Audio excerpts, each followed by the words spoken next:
Now to the U.S. where the stock index futures pointed to a relatively flat open today as investors geared up for the release of minutes from the Federal Reserve's last meeting.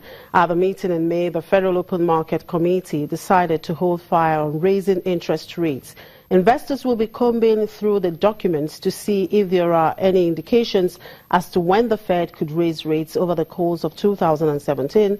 Many analysts are currently pricing in a rate hike at its next meeting in June. Dallas Fed President and Minneapolis Fed President are speaking at separate engagements later today.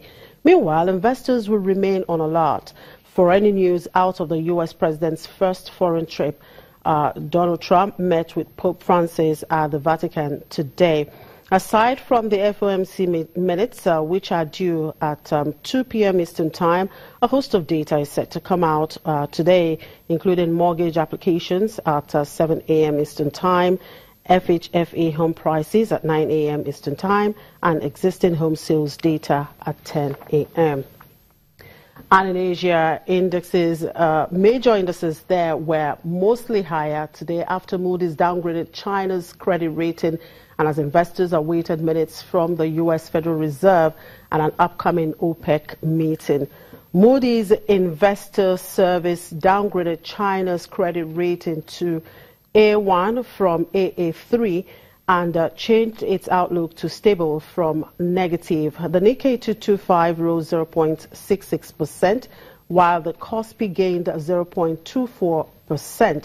Australia's benchmark ASX 200 index ended the session higher by 0.15%.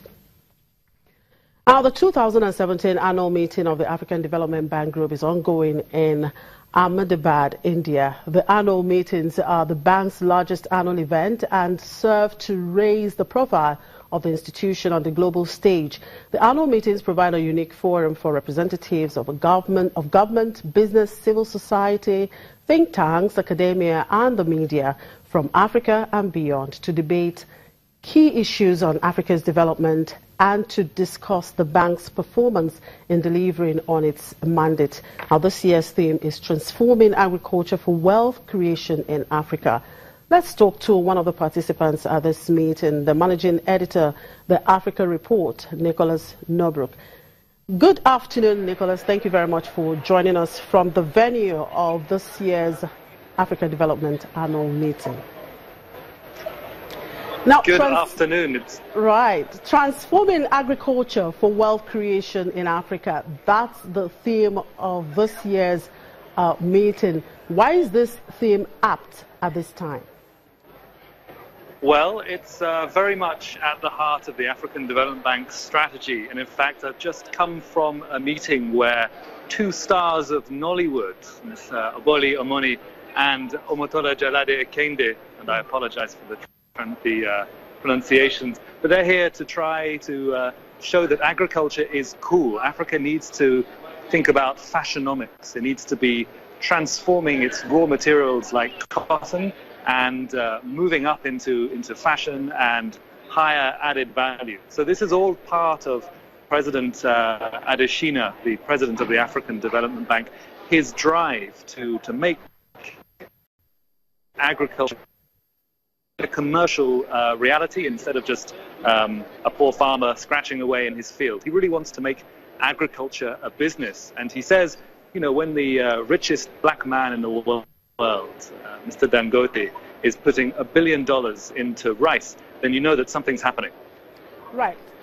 Having listened to most of the conversations that have taken place since Monday when this meeting started, what lessons do you think African leaders will need to learn from whatever discussions that are ongoing at that meeting? Well, I actually think that one of the biggest lessons that will be retained by these 53 delegations of finance ministers and central bank governors from around the continent will really have been the interactions with the various Indian business people and Indians that they meet while they're here, because really this state of Gujarat has had great progress over the last 10-15 years, but it's it's really only a couple of steps forward from where many parts of Africa are today. It's not all gleaming skyscrapers here, but things are very, very genuinely working. There are decent roads, there's decent power 24/7, and farmers in the rural areas are being connected to the water networks, for example. There are examples of lean innovation, which I think they'll also take home. Things like a solar panel attached to a borehole pump. Very simple piece of technology, costs about $1,000. The government is subsidizing part of that.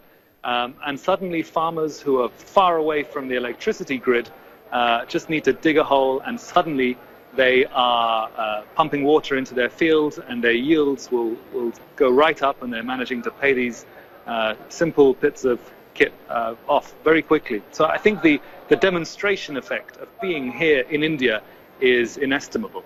All right, thank you very much for your time, and Nicholas, and enjoy your evening. I understand it's evening there. Thank you. It's afternoon here. Enjoy your evening. That's right. Nicholas Nobruk is the managing editor of the Africa Report. We'll take a quick break. We'll be back in a moment.